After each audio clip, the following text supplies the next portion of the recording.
Alô, alô. Está funcionando? Acho que não está. Alô? Alô? Agora sim. Bom, em primeiro lugar, super obrigado a todos que vieram de tão longe, né? E os que vieram de perto, mas super obrigado pela oportunidade da gente poder estar aqui nessa nossa sala íntima, conversando de um tema tão importante que é o financiamento das pesquisas. E, obviamente, que aqui acho que todo mundo já sabe a importância da pesquisa, os benefícios das pesquisas, os desafios e oportunidades. Então, eu vou rapidamente, porque os nossos convidados hoje, Dr. Renato Porto, Tiago Bueno, Dr. Pedro Ivo, cada um de uma instituição diferente, né? Renato Porto, da Interfarma, Tiago Bueno, da FINEP, Igor, não sei por que eu botei Tiago, e Pedro Ivo, Igor, do Ministério da Saúde, da diretoria que cuida do PRONON, Programa de Atenção Oncológica, né? Então, eu vou rapidinho falar do Cura, para eles três, principalmente, que não talvez não tenham uma intimidade com o Cura. Hoje o nosso tema, então, é o financiamento das pesquisas, a 5ª edição. A gente sempre busca, nesse Cura Meetings, reunir na mesa pessoas envolvidas com a pesquisa, com temas, às vezes, como regulamentação, financiamento, acesso, etc. Então, hoje nós vamos focar na questão do financiamento, né? Rapidinho, vou pôr o nosso... Opa! Pode pôr. A cura para a saudade é um encontro. A cura para a idade é o amor. A cura para o silêncio é a música. A cura para a solidão é a amizade. A cura para a fome é o alimento. A cura para lágrimas é o sorriso. A cura para a queda é o aprendizado. A cura para o problema é a solução. A cura para o câncer é a pesquisa. Todos os anos, mais de 8 milhões de pessoas perdem a vida por conta do câncer. São pais, mães, filhos, tios, irmãos, avós e amigos. Ajude o Projeto Cura a realizar pesquisas sobre o câncer, porque para um resultado efetivo global, a pesquisa precisa ser mundial. Salve vidas. Ajude. Então, esse é o nosso vídeo institucional, que representa muito o que a gente acredita. Está voltando, em vez de ir para frente. Nós estamos focados em 3 pilares, né? Conscientizar a sociedade sobre a importância das pesquisas, porque, como a gente fala, se hoje houver muitas pesquisas, não teremos tantos pacientes que queiram entrar, porque tem muito ainda a mistificação de que ser paciente de pesquisa é ser cobaia. Então, a gente combate muito a ideia de que paciente é cobaia. E nós temos algumas ações que a gente faz como campanhas, e nós temos uma ação voltada para pacientes que chama Cura Talks, quando a gente fala sobre câncer de mama, câncer de cabeça e pescoço, a gente sempre leva para o paciente a informação de que aquilo que é usado hoje, seja um exame ou seja uma medicação, ele nasceu numa pesquisa. Então, a gente sempre está em ambientes onde tem o paciente, né? Seja hospitais, ou seja eventos até das próprias ONGs. Também temos estado em situações com parlamentares, porque a gente entende que não é só a conscientização, a gente do leigo, né, a conscientização também dos parlamentares, para entender a importância da pesquisa, e trabalhamos muito fortemente com outras instituições, como a Aliança Pesquisa Clínica, a Abraco, no sentido de aprovar a lei que regulamenta a pesquisa, a Lei 14.874/24, e agora aguardamos a regulamentação para poder, agora, baseado na lei, a gente ter uma regulamentação. E o Cura Meetings tem sido uma oportunidade, como estamos aqui hoje, né, para a gente sentar na mesa e falar sobre esses temas todos que viram gargalos para o andamento da pesquisa. A gente também estimula, né, tem conversado com os pesquisadores para entender as dificuldades de ter projetos, né, de criar projetos, entender quais são os projetos que o Brasil precisa e como que a gente pode incentivar profissionais da saúde a serem pesquisadores. E aí vamos dizer que acho que a perna mais bonita do Cura, né, que é a gente buscar formas de financiamento para as pesquisas. Então, não só a pesquisa deveria ser financiada pela farmacêutica, e sim por toda a sociedade, né, porque beneficia a todos. Então, nós temos campanhas onde a gente coloca, às vezes, artistas ou os próprios médicos como nossos influencers, né, para nos ajudar nessa captação. E, através do Pronon, também, a gente conseguiu conversar com outros setores, para essas empresas entenderem a importância deles terem projetos em suas instituições com relacionado à pesquisa, porque nem toda a pesquisa é da farmacêutica, né? Então, recentemente, até a Elo, que nos ajudou doando para o programa Pronon, quando a gente aprovou a NelSamba, eles soltaram, essa semana, um vídeo, né, falando da importância da pesquisa. Então, a gente consegue, em outros setores da sociedade, falar sobre pesquisa. E também a gente vai, na empresa, falar sobre pesquisa com os colaboradores. Então, isso tem sido várias formas diferentes da gente falar com a sociedade. Vou passar rapidamente por fotos para vocês verem aqui as nossas ações. Aqui a gente indo numa empresa, infelizmente, né, o AN recentemente teve um acidente aí, mas ela mundialmente apoia aí a pesquisa em câncer. E a gente faz eventos também fora do Brasil para arrecadar recursos. Aqui, rapidamente, os nossos números nessas áreas, né? E, do ponto de vista de pesquisas, nós já apoiamos 11 pesquisas. Aqui são as pesquisas, eu não vou entrar em detalhes nelas, todas elas estão sendo desenvolvidas pelo LACOG. E, este ano, o Cura foi credenciado, o ano passado, no Pronon. Também estamos submetendo uma pesquisa na área do sarcoma, tendo o Dr. Roberto Pestana como investigador. E das nossas ações de pesquisas e de eventos, a gente já teve 2 publicações. E isso é muito importante, porque nós somos uma instituição leiga, né, da sociedade civil, onde a gente está levando também para as sociedades médicas informações que eu acho que eles precisam também entender, são os dados que a gente vai gerando, dado da nossa população. No total, a gente já arrecadou aqueles 5,5 milhões. Aqui, rapidamente, para vocês verem os parceiros. Então, temos parceiros institucionais, como a SBOC, LACOG, BIG, tudo junto com os CANs, que são instituições que dão espaço para a gente estar aqui conversando com pessoas ligadas, interessados em pesquisa, sejam de CRO, seja de farmacêutica. Aqui hoje não tem paciente, né, mas em outros eventos a gente tem estado e tem trazido paciente e ONGs para entender a importância também de ser divulgado a pesquisa, para empoderar o paciente também, para ter o acesso à pesquisa, né, que não é uma questão só de incorporar nova droga, senão também do paciente entender a importância da pesquisa. E aqui, para vocês terem uma ideia dos setores com quem a gente já tem conversado, que tem apoiado a pesquisa através dos projetos que a gente tem apresentado no Pronon. Esse slide aqui não tinha nada a ver com o de hoje, mas eu vi numa rede social, né? Então, olha que interessante. Países com PIB maior de 1 trilhão, se eu não me engano, o Brasil tem 10 trilhões.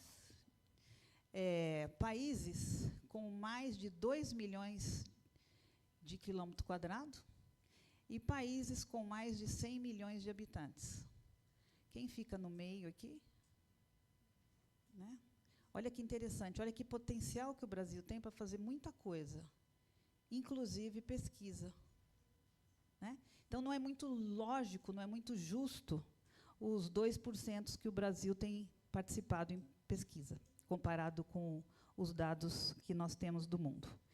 Então, isso foi só uma provocação, e eu vou aqui agora passar a palavra. Acho que eu fui dentro do meu tempo. Vou passar a palavra aqui para o nosso primeiro apresentador. Vou pegar o óculos aqui para a gente poder começar. Eu não vou ler toda a honra de vida. Como fala honra de vida em português?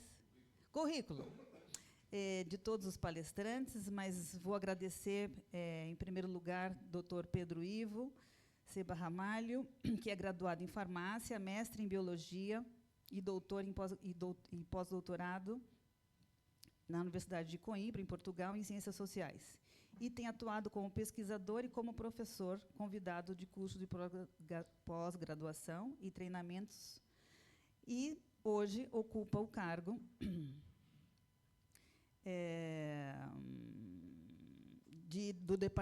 diretor do Departamento de Cooperação Técnica e Desenvolvimento em Saúde da Secretaria Executiva do Ministério da Saúde.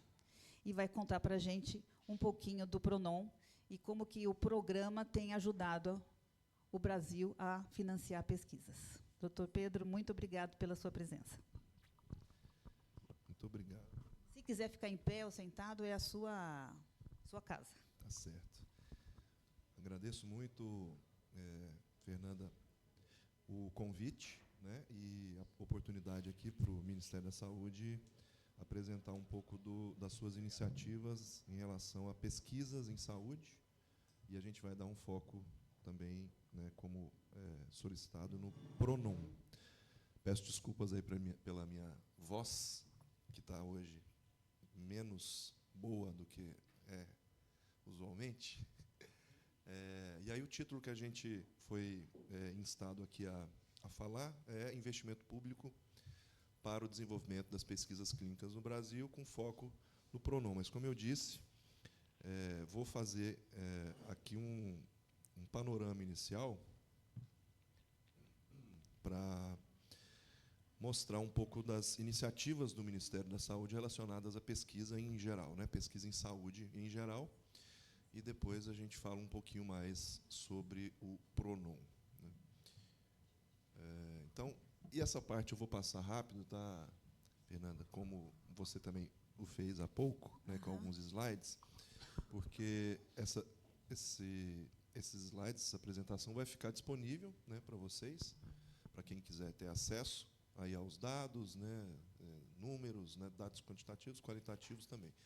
Mas nós temos no Ministério da Saúde aí algumas diferentes modalidades, né, de fomento à pesquisa para o Sistema Único de Saúde, né, os objetos de interesse da saúde pública. E aqui, nesse período, né, de 2002 a 2024, a gente apresenta um resumo de quais seriam essas modalidades, né, de chamadas públicas, do chamado PPSUS, né, o Programa de Pesquisa para o SUS, projetos de pesquisa, né, que são selecionados por contratação direta, e aqueles que têm relação com renúncia fiscal ou imunidade tributária, que a gente vai destacar mais à frente um pouco mais em detalhe, né? Então, e aí alguns números relacionados a esse esforço, né, do Ministério da Saúde, como coordenador do Sistema Nacional de Saúde, Sistema Único de Saúde, para promover a pesquisa no âmbito do SUS, né? Então, em torno aí de 2 bilhões de reais de investimento e mais de 7 mil projetos financiados ao longo desse período.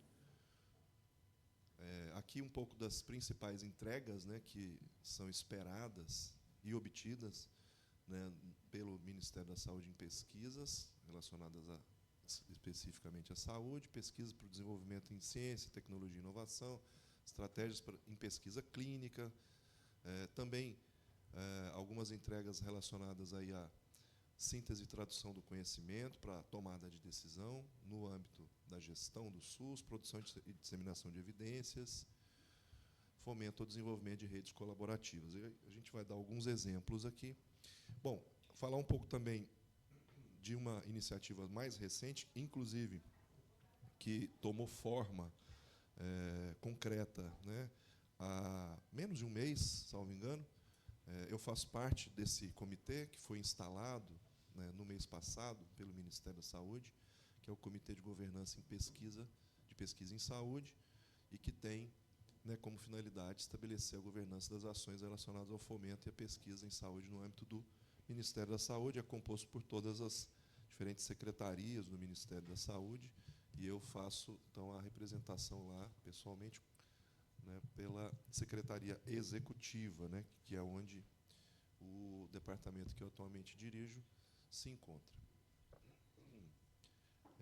E aí, nessa comissão, nesse comitê, a gente vai fazer o levantamento e adotar as estratégias, né, para promoção da pesquisa. Aqui alguns outros exemplos, eu, como disse, vou passar um pouco mais rápido, né, relacionados aí a fomento à pesquisa em saúde, com alguns exemplos de estratégias, né, chamadas públicas, né, sobre estudos transdisciplinares, sobre ciência de dados, impacto em mudanças climáticas e assim por diante.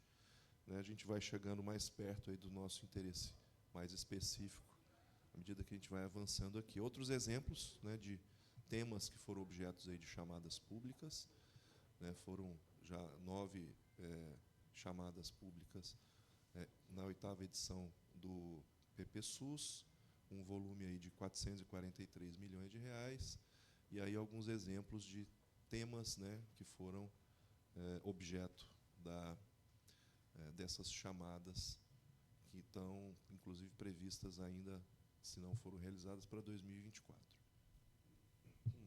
Aqui, especificamente, o PPSUS, alguns dados. Não vou me ater, vou pular, para a gente poder cumprir com o tempo aqui, que deve estar já na metade, né?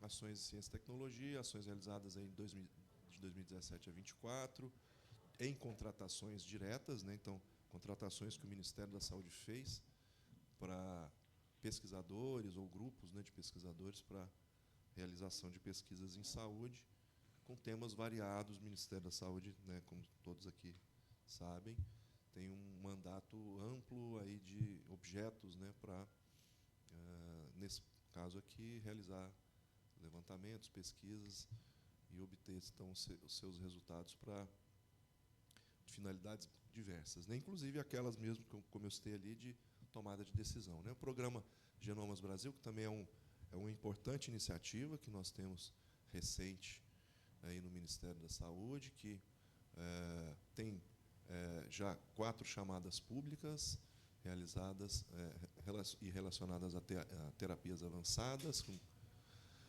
47 milhões, testes genéticos, 20 milhões, credenciamento de centro de competência em terapias avançadas, 15 milhões, saúde de precisão, 196 milhões. Né, e com outros dados ali, que eu vou me abster de falar nesse momento.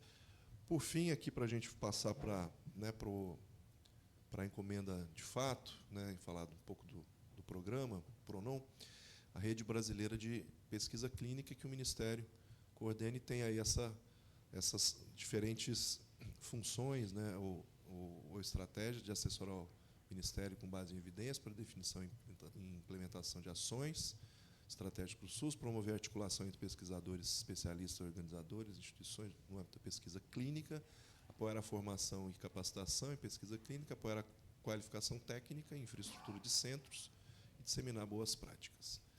E aí algumas ações estratégicas, né, em pesquisa clínica, pesquisas contratadas, apoio à extensão e modernização do Registro Brasileiro de Ensaios Clínicos, seminário de acompanhamento de projetos, projeto de mapeamento de centros de pesquisa. Então, vamos falar um pouco agora, mais detidamente, depois desse panorama, né, mais detidamente aí sobre os programas que nós temos, e com foco no PRONON, né, de fomento à pesquisa por meio, né, de renúncia fiscal ou imunidade tributária. No caso da renúncia fiscal, nós temos 2 programas, que a gente chama de programas irmãos, aí, que são o PRONAS e o PRONON. PRONAS PCD, que é atenção à saúde saúde de pessoas com deficiência, e o PRONON, Programa Nacional de Apoio à Atenção à Oncologia, que a gente vai falar um pouco mais. De outro lado, também um programa de imunidade tributária, né, que é realizado atualmente com 6 hospitais de excelência, parceiros do Ministério da Saúde, que é o PROAD-SUS. Né, nesse caso, é a imunidade tributária, né, os hospitais deixam de recolher, então, os tributos federais e usam esses recursos, então, para executar projetos para o Ministério da Saúde, nesse caso do PROAD-SUS, em 4 áreas de atuação. Pesquisa é uma, avaliação de tecnologias é outra, capacitação e apoio à gestão, né, no Sistema Único de Saúde. Bom, esses programas, né, têm aqui alguns destaques, né, em termos de, falando dos três, né, Pronas, Pronon e Proad-SUS, aí alguns temas de destaque, né, relacionados aí às ômicas, a saúde de precisão, oncologia, doenças crônicas, não transmissíveis, demência, doenças raras, e assim por diante. Né, acho que muitas delas aqui de interesse, aqui da audiência. Recursos previstos para o ano de 2024 relacionados aí a um montante de 660 milhões de reais. Né. No caso do PROAD-SUS, que eu vou deixar de falar a partir de agora, os projetos são executados em triênios. Né. Então, nós iniciamos, no início desse ano, o atual triênio e, nesse ano, nos próximos 2, há uma previsão aí de 3 bilhões de reais relacionados a esses projetos, uma parte desse recurso relacionado à pesquisa. Né. E aqui, no caso do Pronon e do Pronas, são 3 áreas de atuação em que esses programas atuam: prestação de serviços médico-assistenciais, apoio à formação, treinamento, que é a capacitação, e o nosso objeto aqui é a realização de pesquisas, né, tanto clínicas, epidemiológicas, experimentais, socioantropológicas.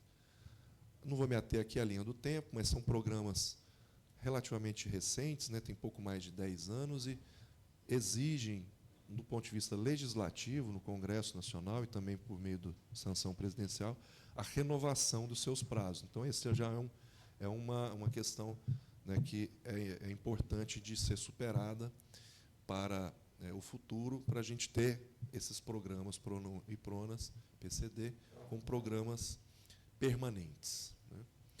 Temos muitas, além, né, do Instituto Projeto Cura, muitas instituições credenciadas, né, nos 2 programas, mais de 2.000, né, nos 2, relacionadas especificamente ao Pronon, 474. Nós temos esse instituto atualmente de credenciamento das instituições, o que deve ser abolido para o futuro, para que somente as instituições interessadas apresentem seus projetos e façam essa espécie de, entre aspas, credenciamento nesse momento da apresentação dos projetos. Mas o mapa do Brasil aí para representar que nós temos uma distribuição grande dessas instituições em todo o território nacional, mas, claro, que com uma concentração maior nas regiões Sudeste, especialmente, e Sul. Aqui uma evolução dos valores, né, que foram autorizados aí ao longo dos anos por portarias, né, por ato conjunto, Ministério da Fazenda e Ministério da Saúde, para serem executados no âmbito dos programas Pronon e Pronas. Eles são feitos, né, por renúncia fiscal, ou seja, doações de pessoas físicas e pessoas jurídicas que fazem essas doações para instituições que apresentam seus projetos no Ministério da Saúde. Quando aprovados, então autorizados a captar essas doações e executar os projetos. Essas doações são deduzidas de imposto de renda, né, até 1% de pessoas físicas e pessoas jurídicas. Claro que o maior volume sempre é de pessoas jurídicas. E esses são os valores que foram autorizados aí ao longo desse período como teto, né, da doação total de todos os programas, de todos os projetos naquele período. Aqui, de novo, né, a quantidade de projetos e também o valor, né, de novo o valor, e aqui a quantidade de projetos também, nesses 3 anos, 2020, 2021 e 2023. As barras são relativas à quantidade de projetos, com a escala ali de 0 a 20, e aquela reta, né, o valor que foi executado no período. Aqui também valores relacionados aí ao ciclo mais recente, né, de 23, na verdade 23/24, em que a gente teve uma quantidade aí de projetos aprovados, né, para o Pronon de 46, mas uma boa parte também reprovados por ausência de espaço, né, nesse teto que foi definido entre Fazenda e Ministério da Saúde.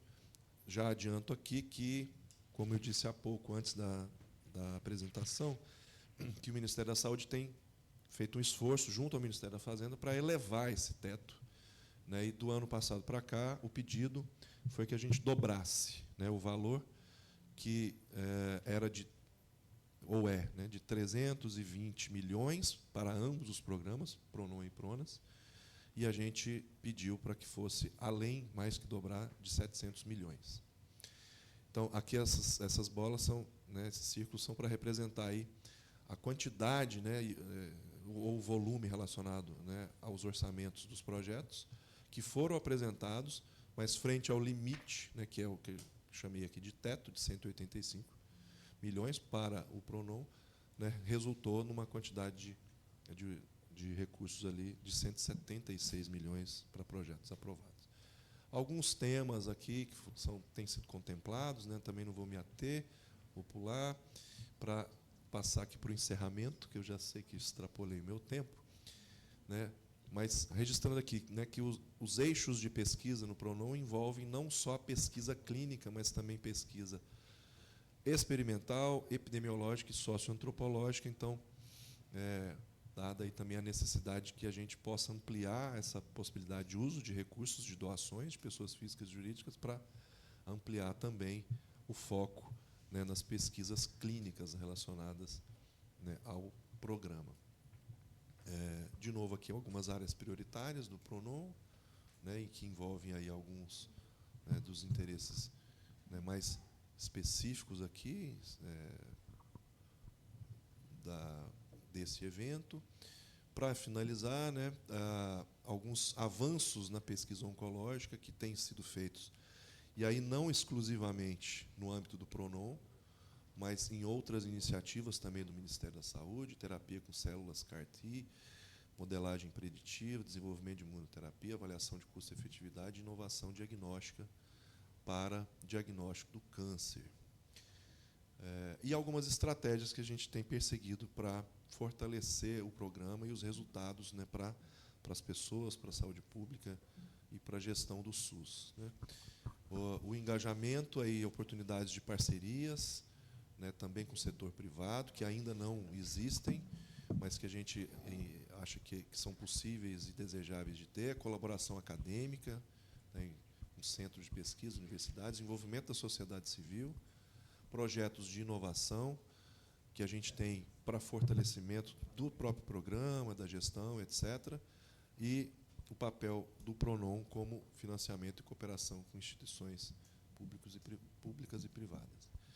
E alguns dos desafios aqui apontados para o programa, já falei de alguma coisa, mas, né, novamente, aí, né, o engajamento de organizações, inclusão no Transfere Gov e desafios burocráticos que estão relacionados, para que a gente dê mais automação e facilidade de acesso, né, das instituições interessadas, né, para participarem do programa e fazerem também as suas captações, etc. Colaboração também com entidades privadas e limitações orçamentárias, como eu já tinha mencionado antes, em relação ao teto, né, que é definido aí juntamente com o Ministério da Fazenda. Então, agradeço novamente, fico à disposição aqui, sei que ultrapassei, mas o assunto é bem amplo e complexo e a gente fica à disposição, né, para comentários e debate. Obrigado.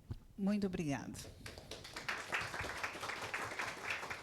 Esse é o segundo Cura Meetings que a gente fala sobre financiamento, né? Então, a esperança é que a gente vai ter muitos outros para seguir fazendo e melhorando. Agora vamos para a nossa segunda apresentação, depois teremos o debate, né?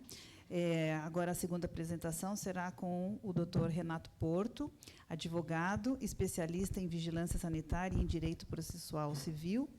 Atualmente é presidente executivo da Associação da Indústria Farmacêutica de Pesquisa, a Interfarma, e já foi diretor da Agência Nacional de Vigilância Sanitária, a Anvisa, de 2013 a 2016. Doutor Renato, muito obrigado pela sua presença e desfrute os seus 10 minutos. Tá bom, vou tentar. Vou conseguir. Bom, boa tarde a todos, obrigado.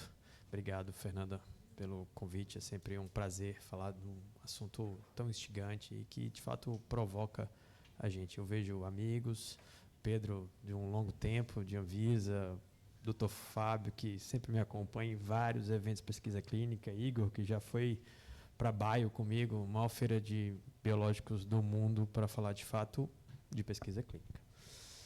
E aqueles que eu não conheço, conheci hoje, prazer muito gratificante saber que todo o time de pesquisa está junto, né? É um assunto extremamente difícil para o Brasil e é preciso que a gente passe e supere algumas barreiras. Muito obrigado. Bom, eu acho que primeiro uma apresentação. Quem que é a Interpharma? Interpharma é uma associação que tem 34 anos, com 42 empresas e laboratórios farmacêuticos. E qual que é o principal requisito para entrar na Interpharma? Fazer pesquisa fase 1 e ter um produto registrado. Molécula nova que muda radicalmente o tratamento de alguma doença. Acho que foi demais. Bom, aqui um pouco do... Acho que vale também a gente dizer o seguinte, por que pesquisa, né? Eu já comecei direto aqui. Quem trabalha diretamente com pesquisa clínica? Deve ter muitos médicos, provavelmente, né? Quem trabalha diretamente com pesquisa? Boa, só para eu saber, não é só para eu saber de fato como enquadrar aqui a apresentação. Bom, por que pesquisa clínica e por que a gente está fazendo um esforço tão grande para que a pesquisa se transforme no Brasil? Porque é o primeiro passo. É dali que a gente consegue estruturar um desenvolvimento capaz de trazer investimento, fazer adequadamente os investimentos para a gente mudar não só o cenário do tratamento das doenças, mas a gente mudar o cenário de desenvolvimento econômico de um país, o desenvolvimento científico de um país. Pesquisa clínica é a base. Quem sabe pesquisar provavelmente vai saber desenvolver um dia, e esse é o começo de todo esse processo. Bom, o total de investimento... E aí eu vou entrar um pouquinho na pesquisa, como são 10 minutos, eu vou fazer muito rápido, Fernando, então depois a gente pode aprofundar em algum detalhe que cada um queira. O total de investimento em 2021 do setor farmacêutico foi de 249 bilhões de dólares. O que significa isso? Isso significa que o setor farmacêutico investe mais de 30% do valor agregado bruto em pesquisa clínica. Nós estamos falando de desenvolver ou pesquisar 10 mil moléculas para chegar a uma comercialmente viável. Nós estamos falando de um range, de uma diferença de uma pesquisa que pode sair da casa dos 60 milhões de dólares à casa dos 4 bilhões de dólares. Isso tudo é valor real que eu estou falando. Produtos que levaram esse valor de investimento. Bom, qual que é o setor que mais investe em pesquisa no mundo? O farmacêutico. Não é a eletrônica nem a óptica, não é a indústria aérea, não é a manufatura geral, é a indústria farmacêutica. Isso faz todo sentido, porque se a gente não fizer isso, a gente vai chegar ao infinito, como o vice-presidente Alckmin disse, que as mulheres não vão morrer mais, né? Os homens estão chegando aos 80 e as mulheres não vão morrer mais. Então, a gente vai chegar lá como? Tem que chegar saudável. Tem que chegar saudável. E é daqui que a gente tira esse resultado. Bom, a etapa de pesquisa clínica ela desempenha um papel importantíssimo na economia. 2021, ela envolveu 139 bilhões por ano. Nós estávamos falando do que é pesquisa e desenvolvimento. Aqui nós estamos falando só de pesquisa clínica. Nós estamos falando que isso aumenta a produção científica de um país, isso facilita o acesso às novas tecnologias, isso incrementa a infraestrutura física e o atendimento ao cuidado que a gente dá. Aqui tem um fator que talvez passe batido, mas talvez para a gente aqui nem tanto. Investimento em pesquisa clínica fixa. Você não tira mais a cabeça das pessoas. Quem aprende a fazer uma pesquisa não vai esquecer. E se a gente tiver centenas de pessoas fazendo isso, provavelmente a gente saia das cópias e comece a ir para o radical, comece a ir para a inovação. Pesquisa é uma junção de forças. Quem já teve a oportunidade de ir, por exemplo, Vale do Silício, Boston, que a gente já teve lá, a gente vê o que é aquilo. São grupos de pesquisadores se juntando, Dr. Frank, para chegar num dia e dizer assim, nós temos o mRNA mensageiro. Imagine, né? Nós conseguimos acessar uma célula e levar alguma coisa lá para dentro com uma coisinha lá dentro dessa célula que vai se juntar a uma outra célula que não tem mais aquele problema, para eu traduzir no meu linguajar advocatez, né? Desculpa, vou passar rápido aqui. Como é a participação do Brasil? E antes disso, eu estava revendo aqui os números da IQVIA. Antes disso, eu vou dizer. A gente está falando de mais ou menos 14 mil pesquisas sendo desenvolvidas em 2023. Nós estamos falando de quase 14, o número exato é 13 mil e alguma coisa. E nós estamos falando de quase 5 mil pesquisas que se iniciam a cada ano. É muita coisa, gente. É muita coisa. É muita molécula que vai vir. O mundo voltou à era de antes da pandemia. Não tenham dúvida disso. Ontem eu estava em outro evento com a equipe fazendo uma apresentação. Voltou e voltou, Dr. Frank, com muita força. Quem acha que não vai vir novas moléculas, que não vai vir novos breakthroughs, novos blockbusters, como eu li hoje aqui num artigo, vai vir. E aí se conecta muito, Fernanda, com o nome do instituto. É cura. A gente provavelmente vai chegar à cura. Bom, e o que é o Brasil nesse cenário? Eu vou passar um pouco mais rápido, talvez vocês conheçam isso. O Brasil ocupa, e a gente fala muito sobre isso, já foi publicado, isso é um estudo da Interpharma. O Brasil ocupa uma posição de coadjuvante, de 19º na pesquisa do mundo, com 1,6% dessas pesquisas sendo feitas aqui. É nada. Para um país que tem 200 milhões de habitantes, cientistas e técnicos altamente qualificados, um corpo clínico altamente qualificado, bons hospitais, boas universidades, isso é nada. Miscigenação total. É muito bom fazer pesquisa no Brasil. Seria perfeito se a gente fizesse. A gente atrairia quase todas, eu acho. Só que a gente lança um estudo multicêntrico e quando esse estudo multicêntrico é lançado, a empresa diz, eu preciso que se feche esse estudo em 2, 3 meses. Se não fechar, 45 dias às vezes. Se não fechar, quem faz pesquisa sabe disso. Já era. O esforço que se fez nos 46 dias já não vale mais quando fechar o número de pacientes. Então, a gente concorre com Singapura, com China, com Índia, com Europa, com Estados Unidos, com Japão. E não tem como ser diferente. Bom, na última década, o Brasil está oscilado aí entre 19º e 25º. O ranking é liderado pela China, com 38% dos estudos, e seguido pelos Estados Unidos. A oncologia é a área terapêutica com mais estudos clínicos, foram 63 em 2023, um total de 215 estudos iniciados no Brasil. 215 estudos iniciados no Brasil. Estou falando de 5 mil. É muito pouco, gente.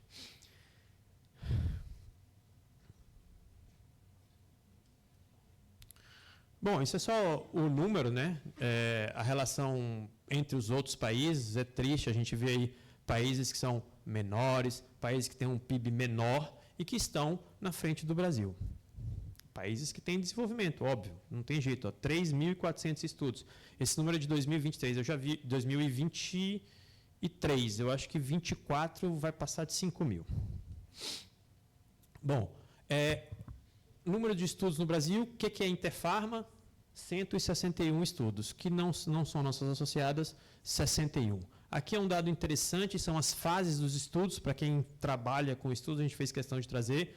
É importante que a gente suba as fases, né? Saia da quarta, que é um estudo mais simples, estudo observacional, e comece a ir para os níveis mais radicais de estudo. Isso mostra a capacidade e o grau de desenvolvimento de pesquisa de um país. Então, quando a gente olha lá, o Brasil não tem muitos estudos na fase 1, bom, a nossa ciência para farmacêutica ela não é tão forte. E isso é olhado mundialmente. Bom, aí também tem as áreas terapêuticas, oncologia, doenças autoimunes inflamatórias, metabólicas, cardiovasculares e sistema nervoso central. Metabólicas, vou dizer a minha perspectiva já um pouco, a gente está chegando no final do ano, a gente vai fazer esse estudo em 2024. Oncologia, doença do sistema nervoso central e metabólicas, provavelmente serão as líderes. Bom, aqui qual que seria o impacto do Brasil se a gente ocupasse o 10º lugar? Não tem como a gente fazer esse estudo correlacionado, como esse estudo foi feito, um pouco desse desenho foi feito para a lei, que a gente aprovou a 14874. Não tem como a gente fazer, doutor Frank, assim, se a gente aprovar essa lei, tudo aquilo vai chegar a quanto? Não tem como, mas a gente fez um estudo observacional e o Brasil tem condição de chegar à 10ª posição.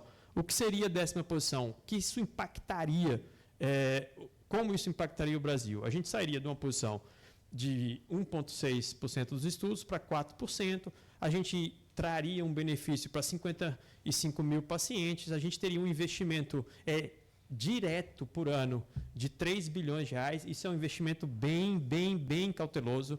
Eu estava conversando com o Pedro antes, se a gente extrapolar um pouquinho mais, a gente chega a 5 bilhões de reais para uma balança comercial que tem 20 bilhões de déficit.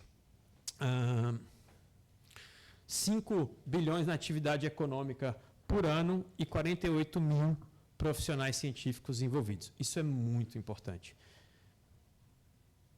Se a gente tiver um ecossistema profissional adequado, a gente facilita também numa velocidade, porque é outro grande problema do Brasil. Velocidade e qualidade da própria gestão da pesquisa. Quando você vai ver os TICs mundialmente que precisam ser dados, as pessoas comparam custo, tempo, qualidade, vai, volta, tudo isso é avaliado num template, num ranking para trazer. A gente aumenta muito fortemente o acesso à saúde, com qualidade, óbvio. A gente coloca o país num cenário de produção científica e inovação e aumenta diretamente o investimento. Bom, rapidamente, passando aqui, a gente aprovou uma lei em 2024. Essa lei tem várias atualizações. Uma delas é a gente ter, de fato, tempos mais precisos e uma outra com a união, CEP, CONEP, Instância Única de Pesquisa, uma outra grande vantagem é a diminuição do custo. O Brasil tem um custo de estudo clínico muito alto e está relacionado à manutenção de tratamento pós-estudo, que nenhum lugar do mundo tem. O lugar que tem mais tem 3 anos e tem a ver estritamente com eventos adversos da própria pesquisa, que isso no Brasil a gente nunca colocou em discussão, ou seja, qualquer evento adverso relacionado à pesquisa, a gente vai, é óbvio que os laboratórios patrocinadores vão marcar. A diferença é manter de fato o tratamento pós-estudo, que a gente está defendendo na lei, que depois volte para os sistemas públicos ou privados. Bom, falta regulamentar essa lei, ela é essencial, a gente precisa definir um sistema de gestão, como será a gestão do Instituto Nacional de Ética em Pesquisa, isso precisa de um decreto. A gente tem, sim, e precisa, a ampla participação dos atores chaves do governo federal nessa discussão, a gente se juntar para fazer essa discussão, e a gente precisa criar, de fato, que a gente está defendendo, um grupo de trabalho para fazer isso rapidamente. Tá? Bom, era isso, eu estou à disposição, eu tentei passar muito rápido essa apresentação aqui, então são eu acho que são perto de 30 slides, a gente tentou trazer um pouco mais de 10 slides. Obrigado, Fernanda, a gente está à disposição, passei 1 minutinho. Muito obrigado. O importante da gente ir rápido na apresentação é porque o mais legal vai ser as questões que a gente vai poder trocar, né? Então, agora vamos chamar o doutor Igor Bueno. Doutor Igor, doutor em Economia pela Universidade Federal Fluminense, mestre em Ciências Econômicas pela Universidade Estadual do Rio de Janeiro e graduado em Ciência Econômica pela Universidade Federal do Rio de Janeiro e pesquisador afiliado ao Centro de Pesquisa e Inovação na Suécia, certo? E, desde 2008, na FINEP, Agência Brasileira de Inovação, que coordenou o programa Inova Saúde, foi gerente do Departamento de Saúde e superintendente da FINEP, tendo participado dos principais fóruns de inovação e política de saúde no Brasil. E, atualmente, é gerente do Departamento de Saúde da FINEP. Então, vamos escutar como é que a FINEP ajuda a pesquisa no Brasil. Bom, boa tarde, pessoal. Obrigado, Fernanda, pelo convite. Obrigado pelo convite, participar dessa discussão, trazer um pouco aqui a visão e o papel da FINEP em apoiar o segmento de saúde, né? Ao longo desse período que eu tenho trabalhado com esse setor. Bom, 10 minutos, né? Vou tentar ficar no tempo, tem um pouco de slide aqui, mas eu passo rápido e concentro naquilo que é mais importante para passar a mensagem. Bom, rapidamente, só a FINEP é a Agência Brasileira de Inovação, né? É o banco público que apoia a inovação há mais de 50 anos. Ela tem por objetivo atuar em toda a cadeia de inovação. O foco principal são projetos de inovação. Ao contrário de outros bancos tradicionais que apoiam outras iniciativas, a FINEP é focada em ciência, tecnologia e inovação. Ela opera o Fundo Nacional de Desenvolvimento Científico e Tecnológico, a Secretaria Executiva, e esse fundo, basicamente, 35% a 40% de toda a pesquisa em ciência e tecnologia do país passa por esse fundo, do qual a FINEP é a Secretaria Executiva. Então, só para contextualizar onde é que a FINEP está situada, a gente opera uma série de instrumentos financeiros. Então, a FINEP, como um banco, ela tem instrumentos financeiros diversos, um não reembolsável para as ICTs, a subvenção econômica, que são os grants, para as empresas, o investimento direto ou indireto e o crédito. Então, quer dizer, tem um portfólio bastante extenso de apoio de instrumentos financeiros, mecanismos financeiros para colocar recursos em ciência, tecnologia e inovação. Basicamente, o volume, a gente vai chegar esse ano perto de 10 bilhões de contratação. A FINEP tem um ativo hoje de crédito de cerca de 18 bilhões. Então, assim, o Fundo Nacional de Desenvolvimento Científico e Tecnológico teve uma retomada desde o ano passado. Um pouco da conversa aqui e da sensação, já antecipando a conclusão, talvez, da minha apresentação, é que não falta dinheiro. Acho que não falta dinheiro público para apoiar. É forte falar isso, mas a sensação que a gente tem é que o governo tem tentado colocar os seus esforços do ponto de vista financeiro, claro, os seus melhores instrumentos para apoiar a pesquisa, para apoiar a ciência, tecnologia e inovação.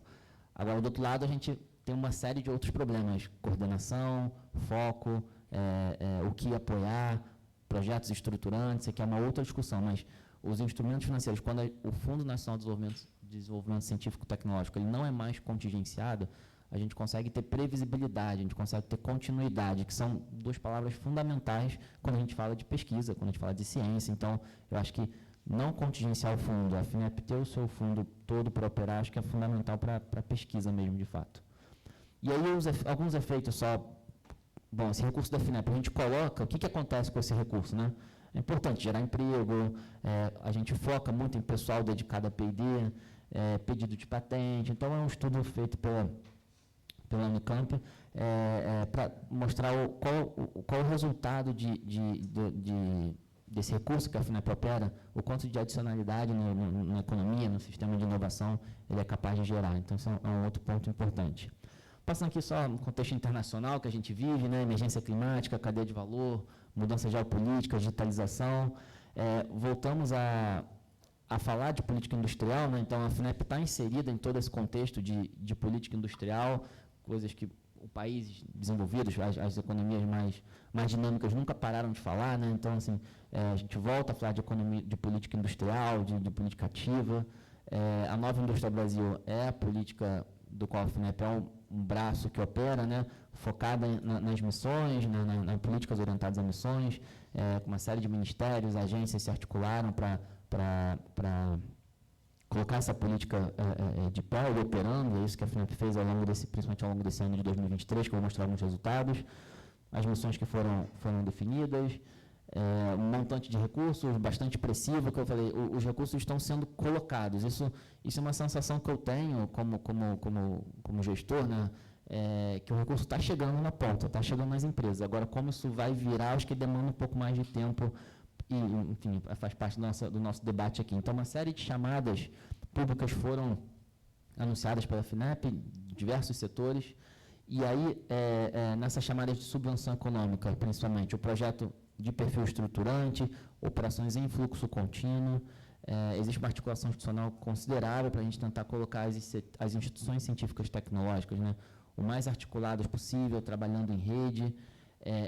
A gente faz um processo de seleção baseado em critérios definidos previamente, um apoio diferenciado também para pequena e microempresa. A FINEP apoia somente pessoas jurídicas, né? A gente não apoia diretamente pessoas físicas, é só empresas ou as universidades, os centros de pesquisa. E aí um pouco dos nossos principais dois instrumentos que a gente opera para a empresa, né, que é a subvenção econômica e o crédito. A gente utiliza um pouco esse conceito de TRL, não é único, mas a gente procura discutir internamente e fazer essa distinção, né, quando a subvenção econômica, qual é o recurso não reembolsável, né, o recurso o grants, né, a gente procura posicionar os projetos que a gente deseja apoiar dentro dos TRLs 3 a 7, com o desenvolvimento da tecnologia, de fato, enquanto o crédito um pouco mais amplo, né, a introdução da tecnologia no mercado. A gente vai lá a inovação, de fato, vamos dizer assim, quando a inovação chega no mercado, né. As temáticas da subvenção, exclusivamente desafios tecnológicos. No crédito, é uma demanda muito mais das empresas que submetem projetos. Os requisitos da subvenção, a gente vai olhar realmente o grau de inovação, a relevância, o risco tecnológico, enquanto que o crédito ou projetos de mérito que atendam certos critérios serão apoiados. São alguns números da política industrial que a FINEP já colocou esse ano, mais de quase 20 bilhões total de projeto. Então, assim, tem bastante recurso sendo colocado nas empresas, nas linhas, nos temas que foram definidos, né? E aí, quando a gente entra aqui um pouco no foco aqui da pesquisa clínica, e aí até que acho que a gente pode debater no nosso espaço depois, a gente lançou uma chamada pública, né, a gente opera por chamada pública em janeiro, né, desse ano, com basicamente esses 4 tópicos, 4 pontos, né, para apoiar IFAs, desenvolvimento de IFAs, produtos biológicos, pesquisa clínicas e produtos prioritários definidos pelas PDPs, né. Então, a gente teve uma chamada exclusiva, uma linha temática exclusiva para a pesquisa clínica, né. O ponto que havia nessa pesquisa clínica é que fosse realizada nos hospitais universitários da rede EBSER. Um pouco no intuito de usar o hospital, de descentralizar, sair do grande centro, eixo Rio-São Paulo. Foi uma tentativa de usar os espaços dos hospitais. Bom, a sensação que eu tenho passado um ano desde a chamada é que a gente talvez não foi muito bem sucedido. A gente, obviamente, vai continuar apoiando pesquisa clínica, vamos fazer novas chamadas, mas restringir, já avançando assim, uma autocrítica, restringir aos hospitais da rede EBSER, talvez fez com que não tivessem projetos, não apareceram projetos. Essa linha de pesquisa clínica está aberta, tem recurso disponível, não chega projeto. O objetivo é apoiar fase 1, 2 e 3, se for biológico, ou fase 1 e 2, se for síntese química. Não tem projeto. Então, assim, é uma reflexão que eu faço com a minha equipe. O que aconteceu? Foi ter escolhido a rede EBSER é um problema. Se a gente colocasse em todos os hospitais, qualquer hospital, talvez resolvesse, mas aí talvez a gente não ia perder muito foco. Enfim, uma reflexão que eu acho que pode depois a gente explorar no debate, mas uma coisa que, passado quase um ano, não chegou o projeto, ou realmente as empresas farmacêuticas nacionais, que às vezes acaba sendo o foco principal, realmente não fazem estudos clínicos no país, ou não precisam do recurso. A gente não deve fomentar mais esse espaço com recursos não reembolsáveis. Enfim, fica uma reflexão para depois a gente conversar. E aí, só alguns principais projetos que a FINEP apoia, né, da Bionovas, que é a empresa de biofarmacêutica, a Nintex, que é um pessoal que está desenvolvendo um IFAS para inflamações intestinais, a Timpo com seu equipamento para questões pulmonares, e aqui o outro braço da FINEP, né, condução de chamadas para as ICTs, né, de recursos para as instituições científicas tecnológicas. A gente lançou também no início do ano, dentro da Nova Indústria Brasil, esses projetos focados em insumos farmacêuticos ativos, terapia avançadas e produtos de terapias com alto impacto para o SUS. Aqui foi até um pouco, nessa chamada, o quanto havia represado projetos na área de saúde, né? Porque a demanda foi muito, muito elevada, muito maior do que a gente tinha de recursos disponíveis, né? E essa chamada está fechada, a gente começou a contratar os projetos, tem muito estudo clínico aqui, muita coisa interessante, principalmente em terapias avançadas. Quando a gente olha que existem instituições no país, cerca de 47, que depois viraram 27, pensando em terapias avançadas, é um número interessante de se observar. Quem são as universidades, os departamentos que estão falando de terapias avançadas? Não é só o Butantan, ou a Fiocruz, que são os mais tradicionais, ou a USP, ou a FMG, mas tem outros centros no Brasil falando de terapias avançadas. Então, acho que e fazendo estudos clínicos nessa área, né? Só alguns exemplos também de apoio que a FINEP faz nesse braço de instituições científicas e tecnológicas que foram feitos. E seguindo aqui, bom, doenças raras também é outro foco que a gente tem também considerável dentro de uma chamada pública, onde tem bastante estudo clínico acontecendo, poucos projetos, ainda valores menores, cerca de média em torno de 2 a 5 milhões de projetos, mas dentro para rastreamento, diagnóstico, marcadores de prognóstico de doenças raras e abordagens terapêuticas também de doenças raras, algo que também que a gente tem apoiado, tem no nosso portfólio de projetos, a gente tem acompanhado essa temática também. E alguns exemplos de instituições e projetos que a FINEP apoia dentro dessa temática de doenças raras, com estudos clínicos acontecendo, aqui muito focado em pesquisa, né, que está um pouco distante talvez do mercado, de virar um produto de fato. Aqui não é muito pesquisa básica, né, mas é fundamental uma etapa fundamental para depois a gente chegar na pesquisa aplicada, né. E aí o crédito, o crescimento da carteira de crédito, que cresceu bastante, né, desde os últimos acabou o último slide. Não, tô no tempo, tô marcando. Passei um minuto, passei já. É o último slide. É o último. Não, vou fechar agora. É só o crescimento da carteira de crédito da área de saúde, a indústria farmacêutica toma bastante crédito com a FINEP Recursos, claro, boa parte da indústria nacional, que a gente conhece bastante a característica da indústria nacional, muito focada em genéricos, genéricos, similares, alguns projetos de desenvolvimento de medicamentos biológicos também, mas a carteira cresceu bastante ao longo desse, se comparado a 19 e 20, a gente tem uma carteira hoje muito maior de crédito, né? E só alguns exemplos também, a Bionovas, a Ipera, a Saitec, de forma geral, são projetos que a gente apoia da FINEP. É isso, desculpa, Fernanda, passei 2 minutos. Muito bom. Muito obrigada. Bom, então agora é o tão esperado momento da gente poder trocar ideias e a gente poder, como cura, né, instituição sem fins lucrativos, da sociedade civil, como que a gente pode, entendendo os problemas, né, dos gargalos, regulamentação, financiamento, recrutamento, etc., como que a gente pode continuar fomentando a pesquisa, né, e ajudar vocês, os desenvolvedores, financiadores, né, a que realmente a gente possa fazer mais pesquisa. Então, eu vou passar a palavra para os nossos debatedores e moderadores, se eu apresentá-los. Então, aqui à minha direita tem a doutora Heloísa Rezende, oncologista, pesquisadora do Hospital Universitário Unifoa e presidente do nosso comitê científico do Instituto Projeto Cura. À minha direita, lá na ponta, doutor Carlos Bairros, oncologista, pesquisador do Centro de Pesquisa de Oncologia lá de Porto Alegre, CPO, certo? Acertei? Fundador do LACOG, Latin America Cooperative Oncology Group, lá também em Porto Alegre, que desenvolve a sede de inteligência em desenvolver pesquisas. E, recentemente, acho que ele não vai gostar que eu vou falar isso, ele foi nominado, recebeu aí umas honrarias como o maior pesquisador da América Latina. Temos um super time. E temos o Dr. Fábio Frank, oncologista, pesquisador do Centro de Pesquisa OncoSite, lá em Juí, que todo mundo fala como que consegue fazer pesquisa tão longe, né, lá no sul, e centro e coordenador, né, do módulo de pesquisa da SBOC. Então, temos um super time hoje, estamos aqui super orgulhosos com esse super público nos prestigiando, e vou passar a palavra, então, para a doutora Heloísa começar aí essa instigante debate.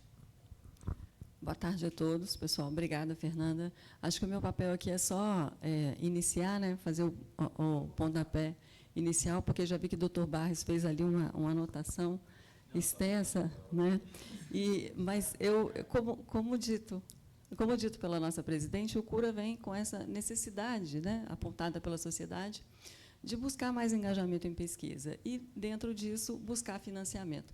E é interessante, totalmente diferente, né, do que nos foi apresentado, o Cura tem tido muita dificuldade em encontrar financiamento, seja para ações gerais, como campanhas de conscientização, seja para projetos específicos, e seja também para conseguir aprovação em editais, especialmente editais públicos. Então, eu queria falar em nome do Cura, mas acho que em nome de muitos pesquisadores aqui também. Aproveitar da presença aqui dos nossos representantes, né, representante do Ministério da Saúde, falando em nome do PRONON e falando em nome da FINEP, que nós, pesquisadores, podemos fazer? Qual é a nossa lição de casa? O que nós temos que fazer? A pergunta que nós estamos fazendo não está correta? Talvez nós estamos querendo pesquisar coisas que não seja do entendimento do Ministério da Saúde, que sejam relevantes para a população, ou estamos perguntando certo, mas os projetos não estão ok, não estão alinhados, não estão adequados, ou está tudo certo, mas é uma questão de restrição orçamentária, por exemplo, do lado do PRONON. Então, eu queria aproveitar esse momento para que você nos dissesse, doutor Pedro, como é que o que o avaliador do PRONON espera? Como é que é estar sentado do outro lado e vendo um projeto nosso? Como que nós podemos melhorar nesse ponto, para começar?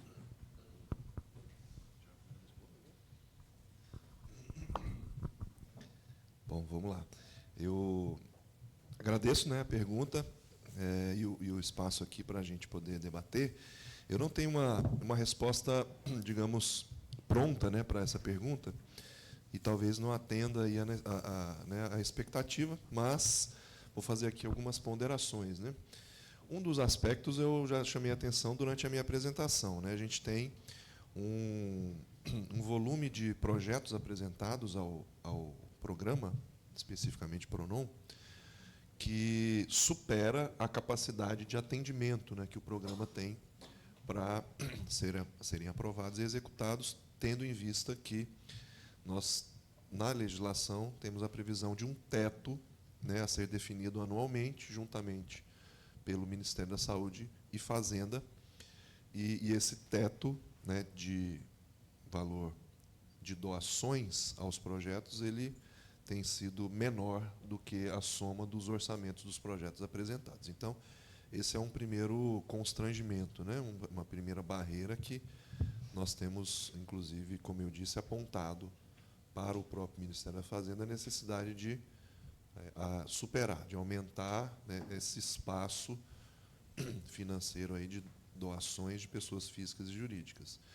De outro lado, o próprio programa contempla 3 áreas de atuação, né? Ele tem projetos em capacitação, projetos assistenciais e projetos de pesquisa. Então, pensando aqui, né, no interesse de vocês em pesquisa especificamente, vai concorrer com essas 2 outras áreas de atuação do programa, nesse universo, né, nesse espaço aí, financeiro limitado já, como eu disse, com o primeiro ponto.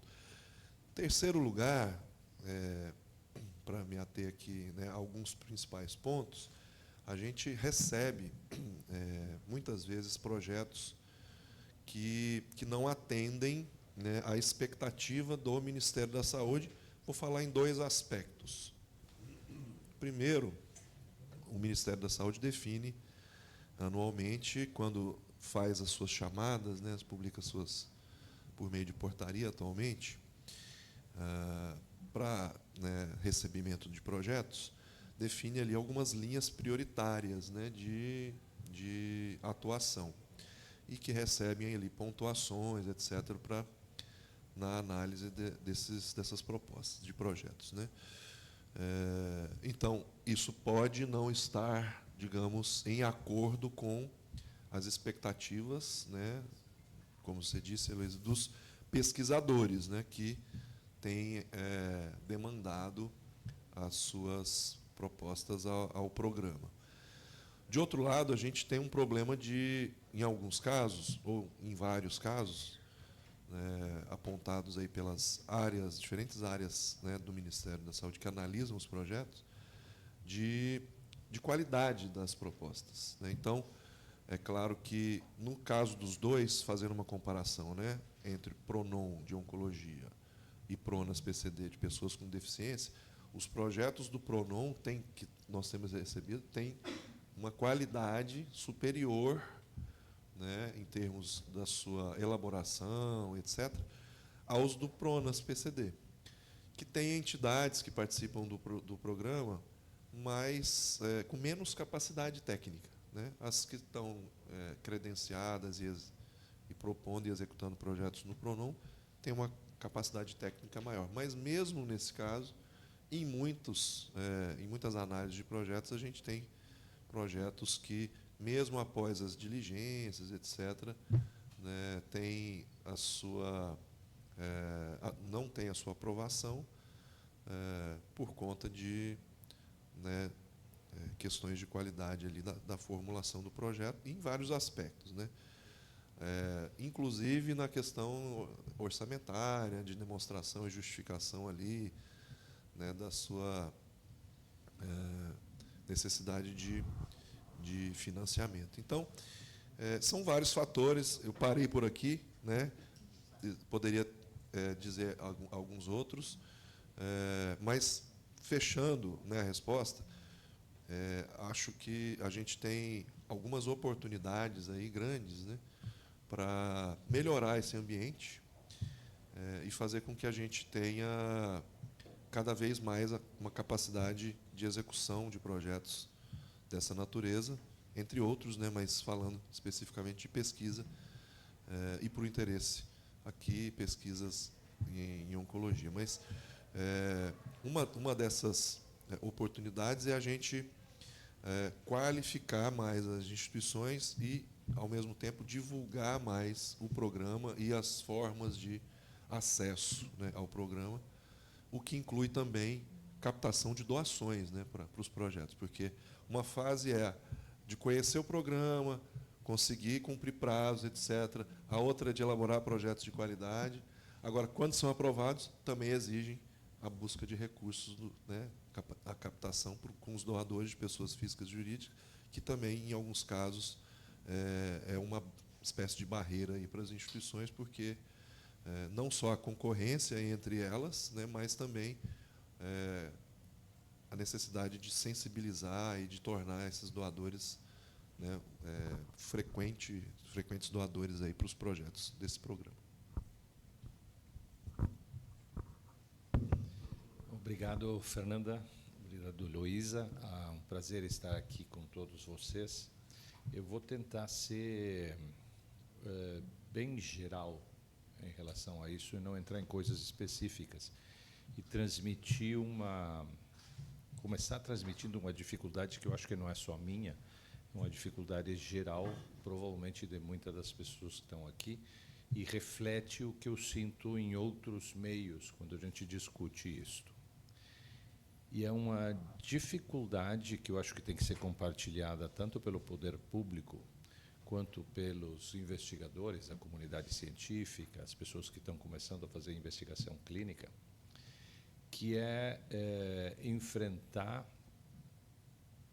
uma situação que a gente não sabe, não tem conhecimento. Tu falou da divulgação, e eu acho que essa, né, se o governo olha, se o poder público olha da sua parte, existe, obviamente, divulgação. A pergunta é se essa divulgação é suficiente. Minha opinião é que, provavelmente, isso não seja necessariamente suficiente, ou que a divulgação é canalizada para determinados lugares, não algo, né, geral. Também tem a questão do outro lado, né, de não conseguir entender a complexidade de todas essas coisas. 10 minutos é muito pouco tempo, mas se eu peço para qualquer uma das pessoas que está presente aqui, né, tentar replicar o que a apresentação da FINEP e a apresentação do PRONON, eu acho que as pessoas vão ter dificuldade pela complexidade de todo um conteúdo que foi colocado, né? Então, tentar, de alguma forma, simplificar isto, né, e, eventualmente, tentar transmitir para que o conhecimento possa, sim, trazer as pessoas a ter acesso e a poder se qualificar para poder entrar nesse tipo de coisa. E esse é simplesmente um comentário geral inicial. A pergunta que eu tenho, né, é muito relacionada, talvez, a um comentário, tá, que o Dr. Igor fez, dessa chamada pública que não teve resultado, não teve candidatos, não teve, né? Isso pode ter muitos motivos, obviamente. Talvez a lista de temática, né, está dizendo para vocês que talvez a pesquisa de canabinoides não seja uma coisa de interesse geral nesse momento e talvez tenha que ser retirado desse tipo de coisa. Então, a lista pode ser um limitante em relação a isso. Mas a pergunta que eu quero fazer para os dois é em relação à estabilidade dessas estratégias, né? Nós estamos num processo em que, o ano passado, o PRONON quase vem a falecer, correto? Então, acho que o país carece, do ponto de vista político, né, de estratégias que não só sejam estáveis, continuadas, que tenham um futuro, né, e que nesse futuro, isso seja estabelecido, que as pessoas fiquem sabendo, né, que vai ter chamada no mês de novembro, vai ter chamada no mês de janeiro, vai ter chamada, né, e que as pessoas possam se preparar, né, porque a instabilidade do processo e a complexidade do processo e a falta de divulgação, né, eventualmente compromete, porque o governo pode dizer, não, nós disponibilizamos 100 bilhões de reais, Mas se o processo de acesso a esse, né, as pessoas se candidatarem, não é amigável, né, e conhecido, né, e permanente, fica difícil, né, atingir o objetivo que o governo tem com esse tipo de situação. Então, acho que essa organização seria o comentário geral, né. A gente está começando, né, Renato, com a indústria farmacêutica, eu vejo algumas pessoas da indústria aqui, né, a conhecer como é que a indústria funciona, e cada indústria funciona de forma diferente nesse sentido, para ter acesso a esses recursos, né. E esse é um processo que tem nos levado, né, 4 ou 5 anos, né. Nós dedicados, trabalhando com a indústria farmacêutica constantemente, com todos os estudos que eventualmente estão sendo apresentados aqui, levou 4 ou 5 anos, não só para que os investigadores, mas também a indústria se preparasse para que esse fluxo de pesquisas iniciadas pelo investigador, né, acadêmicos importantes aqui, né, problemas importantes que surgem aqui no Brasil, tivessem, né, condições de ser financiados pela indústria. Porque, às vezes, não era só o investigador, a indústria local não estava preparada para receber essas propostas, né? Então, assim, é uma questão de amadurecimento. Mas esse processo com a indústria, eu acho que já está mais avançado. O processo do apoio que vem, o que pode vir do poder público, né, tem ainda essas questões que eu não começaria a usar coisas focadas, aspectos específicos, mas pensaria mais em estruturar algo, né, dentro do governo que eventualmente fosse mais uniforme, mais claro de entender, né, mais previsível e, obviamente, que seja uma coisa de continuidade. E o último comentário em relação a isso, reconhecendo as dificuldades e a mínima participação que o Brasil tem na pesquisa clínica internacional, né, se não haveria, de parte do governo, pelo menos parte desses recursos, e não precisaria ser muito recurso, de destinar a verba para a sustentação das estruturas de pesquisa. Certo? Tá? Não é para fazer o projeto, né? Nos Estados Unidos, o Instituto Nacional do Câncer tem grandes, todos os anos, que sustentam todos os grandes grupos, né, de pesquisa americanos. E sustentando essas estruturas, e tem critérios para fazer isso, mas sustentando essas estruturas, permitem que essas estruturas vão correr atrás de recursos para fazer pesquisa, né? Eu acho que essa seria uma sugestão, né, do ponto de vista do poder público, que eventualmente ajudaria a criar centros de pesquisa que poderiam ser sustentados por um período de tempo, 5 anos, uma verba anual que eventualmente sustentasse, né, as estruturas básicas, secretária, estrutura física, estatístico, né, monitoria, etc. e tal, né, sem que essas estruturas precisassem ficar correndo atrás de recursos, né, que não vão ser teoricamente produtivos. A produção disso é conseguir recursos, né, e estudos, né, tendo essa tranquilidade que a casinha está sustentada. Então, basicamente, seriam esses 2 comentários mais estruturais, né, para ver se a gente consegue avançar nesse sentido. Doutor Fábio, quer fazer seus comentários? Eu acho que, para a gente não misturar os assuntos, e para eles poderem responder, talvez você queira responder primeiro, e aí depois a gente passa para o Posso fazer alguns comentários? Sobre esse ponto que você mencionou, eu falei isso na minha fala, né, a questão da continuidade, da previsibilidade de recursos para a ciência, isso é muito fundamental. A gente passou alguns bons anos com o Fundo Nacional de Desenvolvimento Científico e Tecnológico, que é o fundo que a FINEP opera, sendo contingenciado. Aí mudava de nome, agora não pode contingenciar, é bloqueado, aí depois é cortado, enfim, todos os nomes possíveis, mas, na verdade, você não conseguiu operar o fundo em sua totalidade. Ele é um fundo que tem uma boa arrecadação, a partir de 2023, por meio de um projeto de lei, ele não pode, por lei, não pode mais ser contingenciado, bloqueado. É claro que a administração pública é muito criativa, né? Na lei está escrito uma coisa, é possível que eles arrumam um outro caminho para bloquear, mas o fato é, ano passado, a partir dessa lei, ano passado e esse ano, a gente tem usado todo o fundo, em sua totalidade. Então, ano passado foram próximo de 10 bilhões, esse ano a gente vai usar perto de 12 bilhões. E a expectativa é que o fundo arrecade, a gente execute no ano que vem, 20 bilhões. Porque ele vem de receitas de petróleo, da CID, vem de uma série de impostos e de retornos também de empréstimo que a FINEP faz. Então, é um fundo considerável. 35% a 40% da pesquisa nacional passa por esse fundo, né? Então, por questão de lei, que é o que a gente tem de mais forte possível, ele não pode ser bloqueado. Isso dá essa previsibilidade, essa continuidade que é tão fundamental para a ciência, a pesquisa, para o pesquisador saber que ano que vem vai ter o recurso da FINEP. A FINEP vai lançar chamadas. Aí agora a gente entra já avançando para o outro comentário, a gente entra como a gente converge o que o governo quer, a linha temática que o governo quer e a que o pesquisador coloca, né?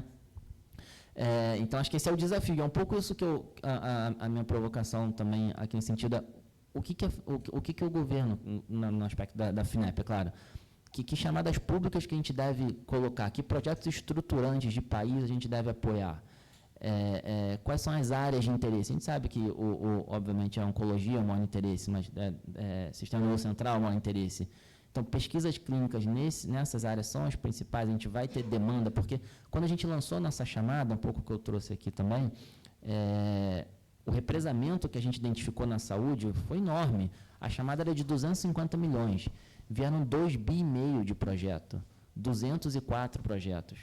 Assim, é muito projeto, é muito um volume muito considerável depois de alguns anos sem fazer chamada pública. E a gente garimpou, analisou, avaliou, de acordo com os critérios, foram aprovados 51 projetos, que totalizam 700 milhões. Só que a chamada era de 250 milhões. Provavelmente, a gente deve conseguir contratar os 700 milhões. Então, vão ser colocados 700 milhões em projetos de pesquisa no país nos próximos 3, 4 anos. Então, assim, é um volume considerável. Acho que, assim, tudo leva a crer, eu sou um pouco otimista, que o recurso vai chegar na pesquisa. Esse recurso de próximo de 700 milhões nos próximos 3 anos vai chegar na pesquisa. Talvez não em todas que a gente precisa. O Brasil é muito complexo, um país enorme, mas a gente conseguir agora, tendo essa previsibilidade, essa continuidade, conseguir saber o que é necessário, o que é estratégico, qual é o foco, eu acho que é fundamental. E acho que fóruns como esse são fundamentais para a gente conseguir entender o público e o demandante, né? O setor público com as suas iniciativas, a FINEP com a sua chamada pública, operando o fundo, e qual que é a necessidade da indústria, qual a necessidade do pesquisador, né? Temas amplos, temas menores, fase 1, a gente precisa entender isso para conseguir, isso a gente vai entender conversando, acho que é conversando para a gente conseguir fazer o encontro, né?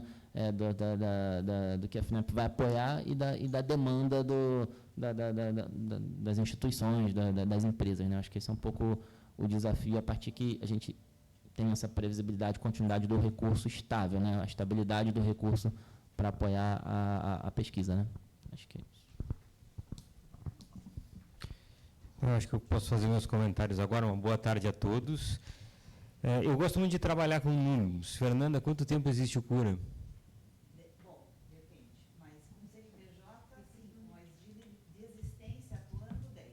5 ou 10. 11 projetos em 5 anos, convenhamos, é muito pouco. E é por isso que a gente está aqui gritando para que a gente possa ser ouvido. Falta de previsibilidade é uma coisa que atrapalha muito. Vamos pegar o exemplo Pronon, né? A gente nunca sabe qual vai ser o teto, a gente nunca sabe que tipo de projeto a gente vai desenvolver. Nós já tivemos situações que eu liguei para a Fernanda me pediu recurso, tinha recurso, e aí a Fernanda, Fábio, nós já captamos tudo, sobrou dinheiro dos recursos que eram destinados para a gente. E aí a gente correu, que o prazo era 1, 2 dias, para tentar destinar o recurso do doador para outros projetos que a gente conhecesse. Então, mais previsibilidade, regras mais claras, obviamente que vai tornar as coisas, né, mais fáceis para que a gente possa trabalhar isso, porque todo mundo busca esse recurso. Por outro lado, e essa pergunta eu vou direcionar ao Renato, na pesquisa patrocinada pela indústria farmacêutica, o caminho também não é fácil. Nós estamos aqui num congresso de oncologia, provavelmente 4.000 inscritos, a SBOC hoje tem 3.500 sócios, 75% são jovens, Dr. Barros, jovens é abaixo de 50 anos. Né? Então, estamos nessa aí. O interesse em pesquisa é enorme. Nós somos abordados a todo momento de pessoas querendo fazer pesquisa. E por que a gente não faz mais pesquisa? Bom, eu e o Renato nos conhecemos há tanto tempo que quando a gente se encontra, a gente faz psicoterapia um com o outro, para ver quem um dia um está mais deprimido e dá força para o outro, porque 10 anos discutindo uma lei de pesquisa clínica é bastante tempo. E aí, finalmente, quando a lei de pesquisa ela é aprovada, a gente já esbarra na questão que nós precisamos regulamentá-la, porque senão a lei ela existe, mas na prática nós não temos regras claras, voltando ao problema inicial. Renato, por que é importante regulamentar uma pesquisa, a lei da pesquisa, Renato? Por que isso vai nos ajudar? O que isso vai nos esclarecer? Em que ponto nós estamos agora? Porque a gente tem uma lei, desculpem a palavra chula e quase gaúcha, é capenga. Né?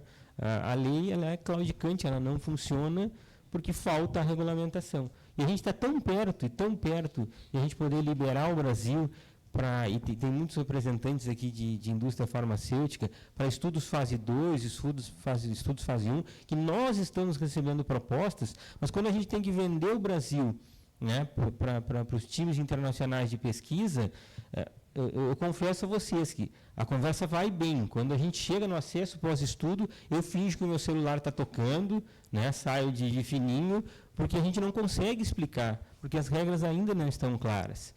Por isso que a regulamentação ela é urgente, para que a gente possa ter regras mais claras também e atrair mais pesquisas, capacitar mais investigadores e que tenham propostas, e esse é o objetivo do Cura, propostas que respondam às nossas questões locais. Estudos que demonstrem a realidade da nossa população, que tem uma diversidade étnica enorme, extremamente interessante, que podemos fazer protocolos que sejam mais inclusivos, que podemos usar, sim, esses dados e esse conhecimento para o avanço do SUS, que vai poder, então, definir melhor quais são as estratégias de política pública. Então, tudo está interligado. Mas, se nós não desburocratizarmos o sistema e não criarmos regras claras, a gente vai continuar sempre esbarrando nas mesmas dificuldades. Renato. Bom, obrigado, Frank. É verdade, a gente fica meio que, às vezes, anestesiado, né, e o tempo vai passando. Bom, eu acho que regulamentar, primeiro a gente coloca num padrão legal, o que dá segurança jurídica, perenidade. O Brasil não tem nenhum marco legal, não tinha nenhum marco legal para pesquisa clínica, agora nós temos. Bom, a dificuldade que tem para regulamentar, eu estava conversando um pouco com o Pedro antes da gente começar. De fato, tem algumas situações, e falando de uma maneira muito sintética, nós temos ainda uma percepção cultural do que é pesquisa clínica, o que é ensaio científico muito ruim para o país. E talvez isso seja um pouco da gente não ter feito pesquisa ao longo dos anos passados. Então, a gente precisa, em algum momento, começar, e começar rápido, porque a gente está perdendo. A gente está perdendo. Todo dia, a barreira vai subindo, porque o mundo vai evoluindo num padrão, e quanto mais distante eu ficar dele, talvez a velocidade que eu vá correr daqui para frente vai ter que ser mais rápida, para eu chegar em algum momento e me comparar a alguns outros países. Então, a gente tem que tirar um pouco desse viés cultural, ideológico, de que pesquisa clínica tem a ver com utilização de paciente, tem a ver com utilização de base, de assistência. Então, isso tudo tem que mudar. Eu não digo que isso é fácil, eu não digo que isso tem a ver com o momento atual, isso tem a ver com uma história de como a gente foi levando a pesquisa. Ou seja, nós temos investigadores clínicos hoje muito melhor do que tínhamos antes. E investigador clínico hoje passou a ser uma profissão. E é importante essa reflexão, do caso. Como é que a gente dá a base para isso? Para que a gente tenha investigadores clínicos que sejam investigadores clínicos, que não dividam. É claro que em algum momento você vai ter que ter um coordenador de uma pesquisa que tinha uma história maior, que está na clínica, mas a gente não tinha isso, a gente já está evoluindo. Então, eu acho que essa estrutura vai levar a gente cada vez ter menos esse tipo de coisa. E acho que essa é a grande barreira hoje para a regulamentação da lei de pesquisa clínica. Ter 2 instâncias éticas no país, isso é absolutamente, na nossa opinião, não adequado. Não existe ser ético nacionalmente e não ser ético regionalmente, ou seja, para que isso? Isso é um desperdício, isso não existe paradigma no mundo. O custo e a manutenção do pós-estudo, que foi inclusive vetado pelo presidente da República, também não tem precedente. Isso causa muito, muito, muito custo. Imaginem, e a gente estava... Você estava na Bahia esse ano, não estava? A gente já veio tanta, né, que a gente já não sabe mais o que a gente está. A gente estava na Baio quando foi vetado, né? E uma pessoa estava, na hora que a gente entrava no centro de convenção, saía do hotel, a gente vai caminhando, né, porque fica tudo muito perto, a pessoa me disse, acabou. Só de seguro para essa pesquisa, e não era indústria internacional, era nacional. Só de custo para fazer a pesquisa que eu estava desenvolvendo são 50 milhões de reais. Só de seguro.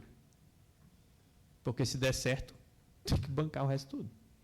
Então, isso não faz sentido. Se a gente tem um sistema de saúde depois, ele vai ser incorporado. Um prazo de 3 anos é o tempo adequado? A gente já chegou numa média no Brasil, ou seja, 3 anos depois do medicamento ter a autorização de comercialização, ele tem que entrar no sistema, ou público ou privado.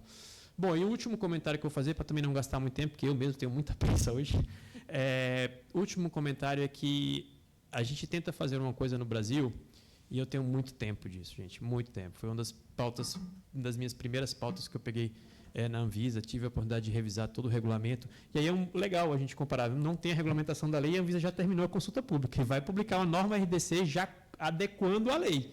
Ou seja, o que vai faltar é regulamentação e a Anvisa já tem a RDC pronta. Então, mostra que uma agência, a velocidade que ela faz, como ela faz, ela está no time.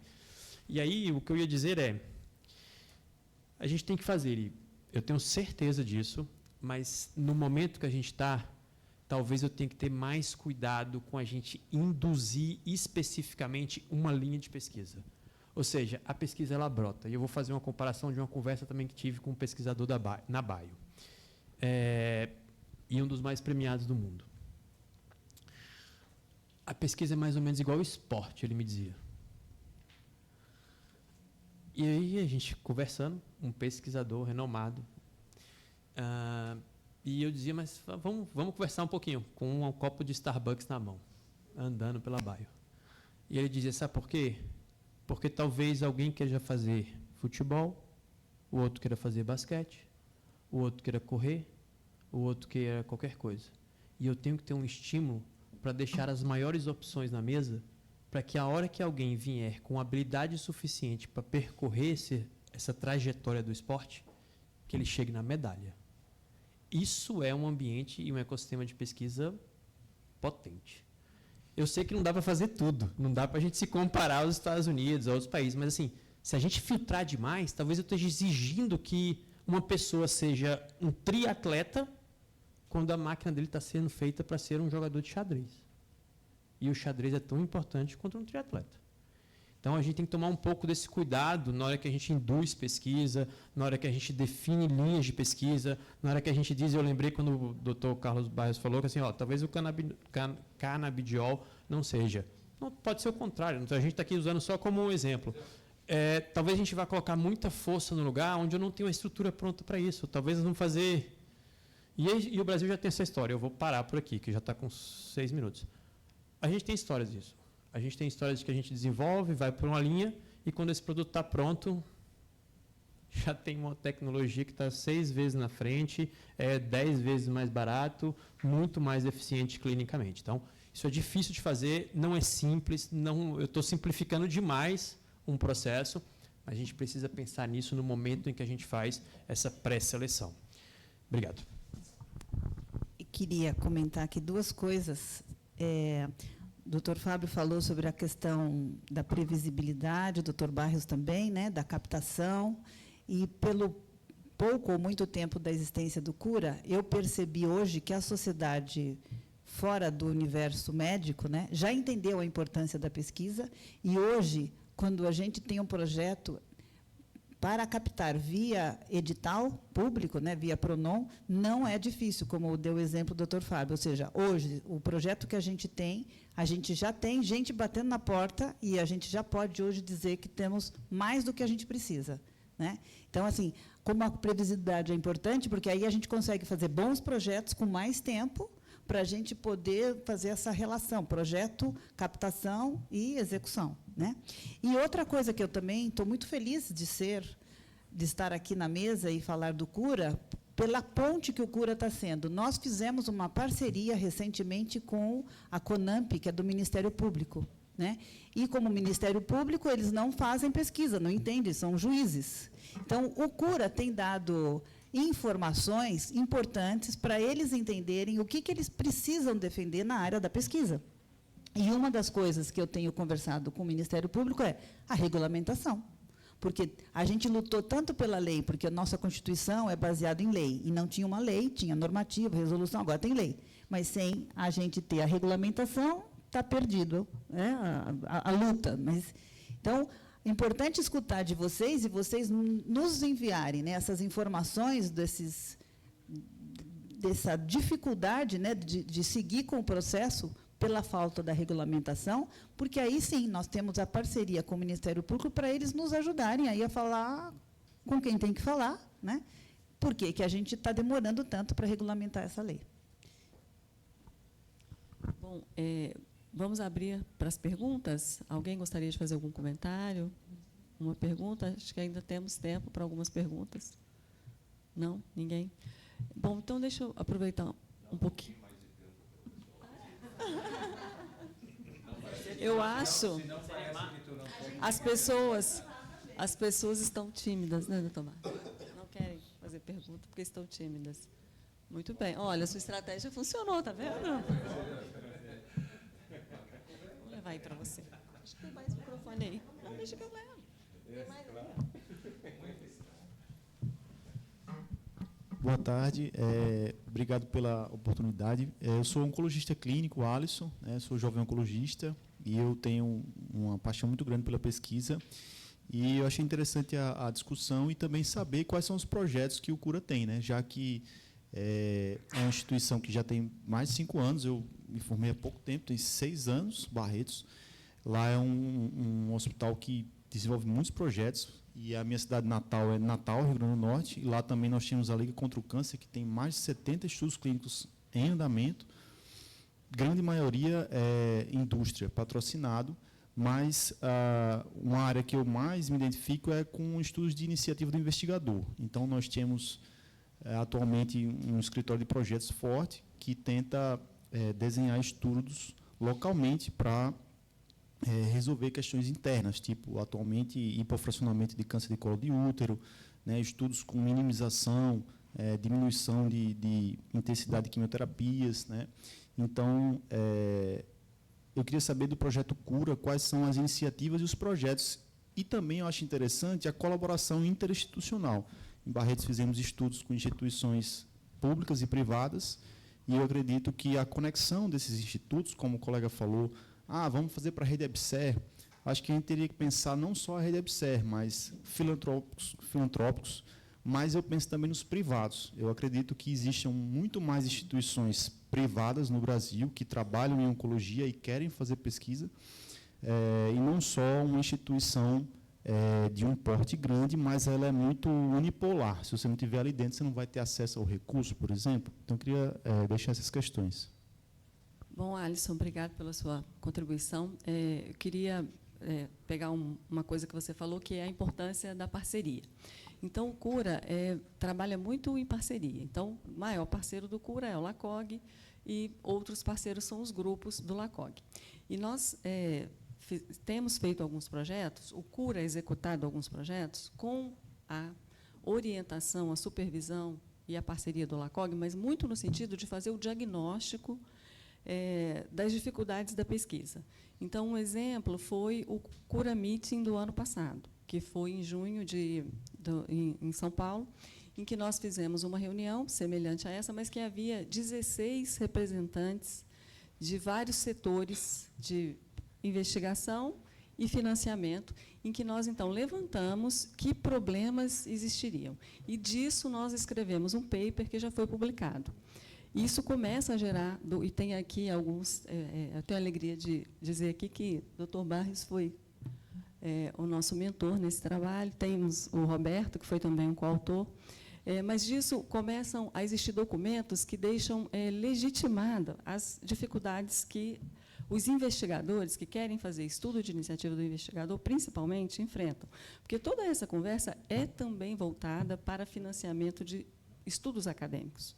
Uma coisa o Brasil participa de 2% dos estudos patrocinados, mas outra coisa o Brasil tem muita dificuldade de fazer estudos de iniciativa do investigador. Então, o CURA trabalha somente em parceria. A palavra que talvez melhor defina o CURA é parceria, e ele vem de uma necessidade dos grupos de buscar mais engajamento para a pesquisa. Então, nesse sentido, como que nós fazemos a questão dos projetos? O doutor Fábio mencionou que 11 projetos são poucos, mas esses projetos foram muito no sentido de diagnosticar o nosso cenário. E aí a gente faz chamadas de projeto. Esse ano nós fizemos uma chamada, por exemplo, para se decidir qual projeto queria para o PRONON, através do CURA como proponente. Então, nós pedimos aos investigadores que encaminhem os seus projetos, mas esses projetos serão avaliados também pelo LACOG. E daí começa a se estabelecer uma conversa de como buscar financiamento, e o CURA vai permear toda essa jornada para que se possa apoiar o investigador no seu desejo de projeto. O CURA, então, não é o braço, a missão principal do CURA não é executar projetos, essa é do LACOG dos grupos. Mas nós somos aquela interface que ajuda na construção, na jornada, apoiando o investigador. Então, os seus projetos serão muito bem-vindos, pode nos encaminhar. E nós falaremos com o LACOG. Fernanda@projetocura.org. Você pode enviar o projeto, ele fica no nosso radar de projetos, né? E assim que a gente tiver uma forma de fazer ou uma campanha ou um edital, a gente entra em contato. Alguém mais quer se pronunciar? Senão, a gente pode ir também para os finalmente, que eu sei que tem os voos aí que estão acontecendo, né? Bom, quero novamente agradecer a todos, que eu sei que é difícil a agenda de todos vocês, assim como o CURA ainda não é uma instituição rica, né? Vocês tiveram que se disponibilizar o tempo e os recursos para chegarem aqui, né? Agradeço muito a SBOC por ter nos dado a sala. Esse evento não tem patrocínios, tem parcerias, como disse a doutora Heloísa, né? Então, nós temos os parceiros, a Interfarma foi um parceiro, o Recurso Público também foi um parceiro, né? Ministério da Saúde, Ministério da Ciência e Tecnologia, através do doutor Igor e doutor Pedro, e a equipe do Ministério que também veio, a Interfarma, trazendo o doutor Renato, e a SBOC, concedendo a sala, doutor Bairros, através do LACOG, estando aqui presente com a gente, mostrando, né, para nos dar, para vocês, cada um dentro da sua área, a credibilidade de uma instituição que nasce para servir a sociedade no sentido de conscientizar, estimular, fomentar e financiar pesquisas de iniciativa do investigador. Conte conosco e tragam ideias, tragam problemas para a gente tentar criar pontes. Antes de vocês saírem correndo para o aeroporto, nós temos que fazer uma foto, certo? Então, por favor, senão a pessoal da rede social nos colocam hoje de ponta cabeça. Muito obrigado, gente.